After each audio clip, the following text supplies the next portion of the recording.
Gak bisa kita bayangkan kalau ulama dulu, para wali dulu tidak mau meninggalkan negeri mereka. Karena semangat para wali, semangat para ulama, semangat para khalifah yang mengirimkan utusannya untuk menjelajahi bumi Allah, maka hampir di seluruh dunia tidak ada satu negara kecuali di sana ada umat Islam. Bismillah. Assalamualaikum warahmatullahi wabarakatuh.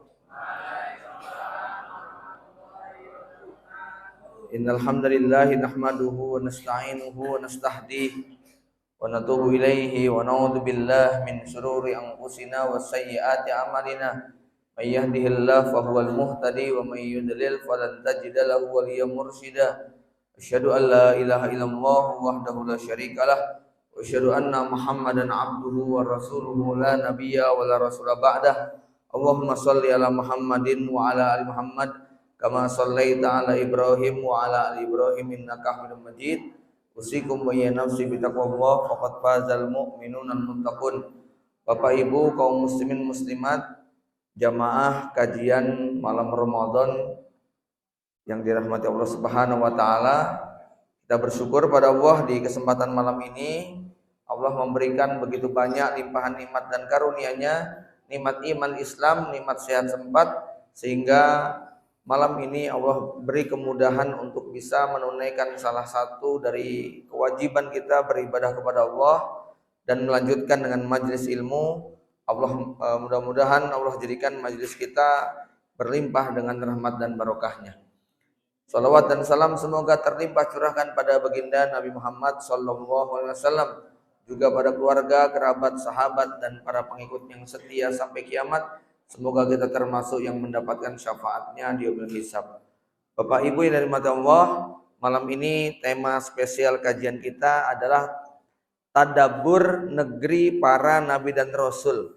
Tadabbur itu artinya merenungi, menghayati, memikirkan, mengambil pelajaran ya dari negeri-negeri para nabi dan rasul. Maka ada paling tidak ya dua hal yang ingin saya sampaikan pada kesempatan malam ini. Poin yang pertama adalah tentang perlunya kita memiliki mimpi dan harapan ya, cita-cita tentang masa depan. Salah satunya adalah melaksanakan perintah Allah, famshu fi manakibiha, siru fil ardi, berjalanlah di muka bumi, berjalanlah di semua tepian-tepiannya, wa kulu mir rizqihi wa ilaihin nusyur, makanlah dari rezeki yang ada dan kepadanya lah kalian nanti akan kembali.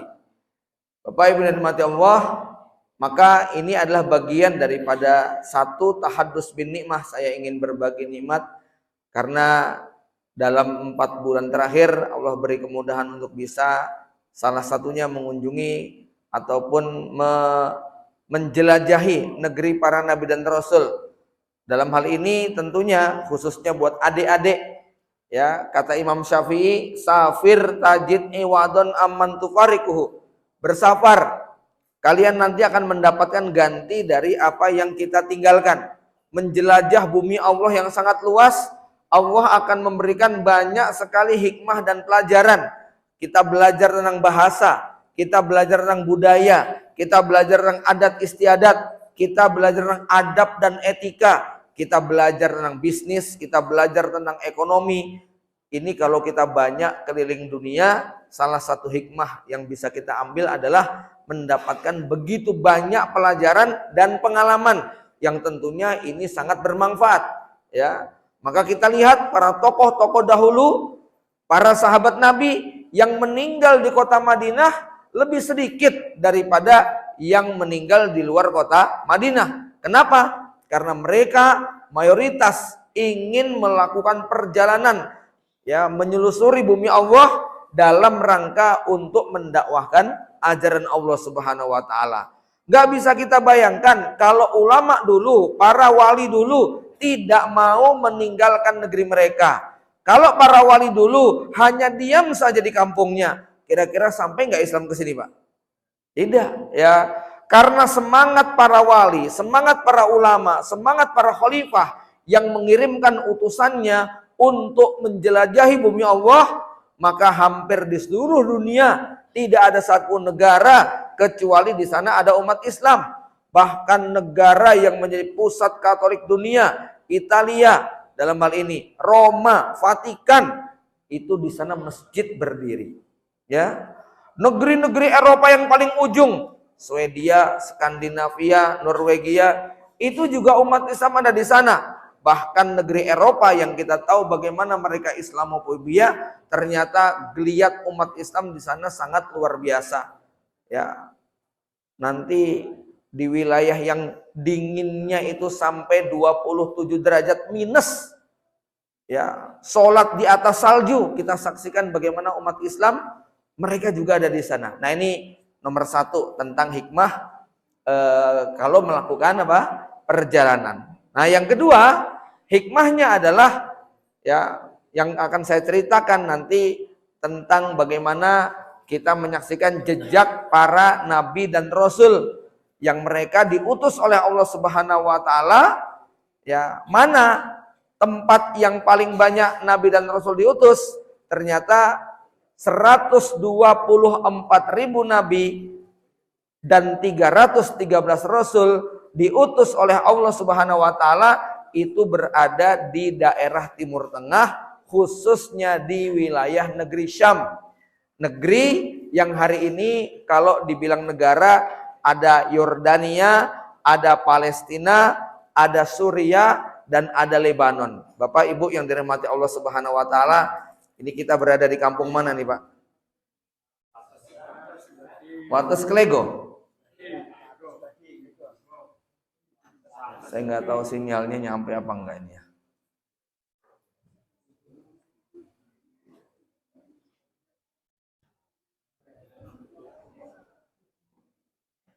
Wah, ini waduk badai nih, Pak ya. Kelihatan? Ya. Dari Klego kita akan terbang ke Jakarta. Sampai di Jakarta, kemudian kita akan melakukan, jadi semuanya dimulai dari Tangerang, Jakarta. Ya, dari bandara ini kemudian perjalanan pertama menuju barat, menuju timur dari Yaman.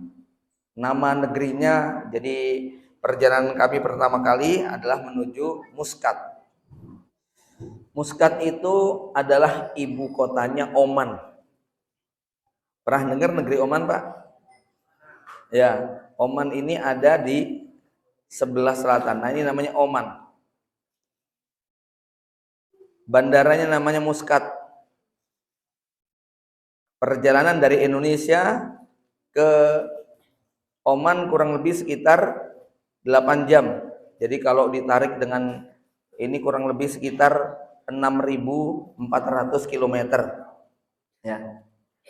Dari Jakarta sampai ke Oman butuh waktu sekitar 8 jam. Selisih antara kita dengan Oman itu sekitar 4 jam.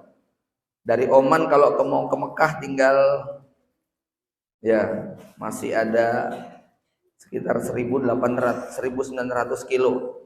Ya.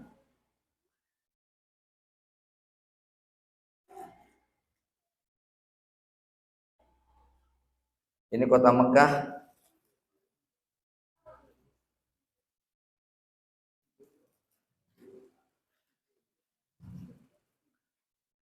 Tempat di mana kaum muslimin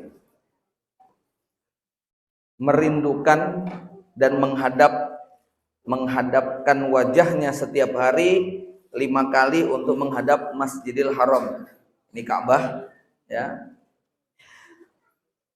Bapak Ibu sekalian, negeri Oman ini adalah salah satu negeri yang dilewati oleh para nabi dan rasul. Siapa nabi yang meninggal di sana? Nabi Yunus alaihissalam. Jadi menurut riwayat sejarah bahwa Nabi Yunus itu tinggalnya, lahirnya di Ninawa. Ninawa itu di daerah Irak. Ya, ini daerah Irak. Ya. Tapi meninggalnya di wilayah Oman. Jadi nyebrang laut ini atau mungkin muter. Kita tidak tahu karena dulu Nabi Yunus apa? Ditelan oleh ikan paus. Ketika id abaqa ilal fulkil mashun. Nabi Yunus alaihissalam meninggalkan kampung Ninawanya, kemudian naik sebuah perahu yang ternyata perahu tersebut tidak mampu bertahan di lautan. Nah ini kalau alam bisawab, disinilah Nabi Yunus dikuburkan.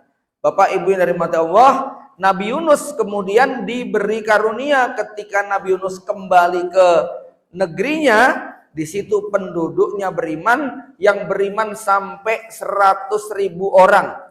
Au alfi mi'ati alfin au yazidun, 100.000 orang lebih. Nah, ini pesan yang bisa kita tangkap apa? Bagaimana juru dakwah harus sabar menghadapi kaumnya. Apa sih istimewanya negeri Oman? Negeri Oman itu bersampingan dengan Yaman, berdekatan dengan Dubai. Jadi dari Muscat ke Dubai itu tidak jauh, Pak. Ya. Dan mungkin kalau pernah dengar istilahnya Dubai, itu yang terbayang apa? Ya. Salah satunya adalah Menara Burj, ya. Ini hotel termahal sedunia, itu adalah namanya Dubai. Ya, ini Dubai di sini tempatnya. Di sini dibangun berbagai macam. Nah, ini yang mungkin pernah lihat gambar-gambar begini nih, Pak. Ini hotel semua ini, Pak. Ya. Ya. Ini hotel-hotel semua ini. Ya. Lautan diuruk, kemudian diubah. Nah, sebetulnya di Oman itu mereka bilang bisa kami bikin negeri kami kayak Dubai. Cuman Oman itu terkenal sangat menjaga warisan dan tradisi nenek moyang mereka. Salah satu tradisinya, kita orang luar Oman tidak boleh pakai gamis dan kopiah Oman. Hanya orang asli Oman yang boleh menggunakan. Kalau ke sana kok pakai gamis dan kopiah Oman, bisa ditangkap. Ya, itu adalah tradisi nenek moyang mereka. Nah, di Oman ini ada satu istana yang sangat megah, namanya Istana Sultan Qaboos. Ya.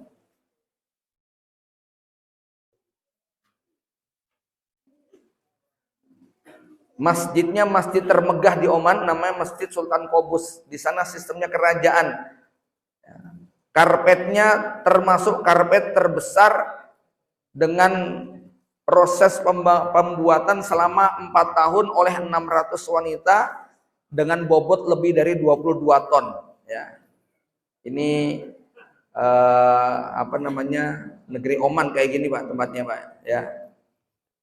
Jaga oleh pemerintahnya. Ya. Bapak Ibu dari mati Allah Subhanahu Wa Taala, di Oman kita nggak lama.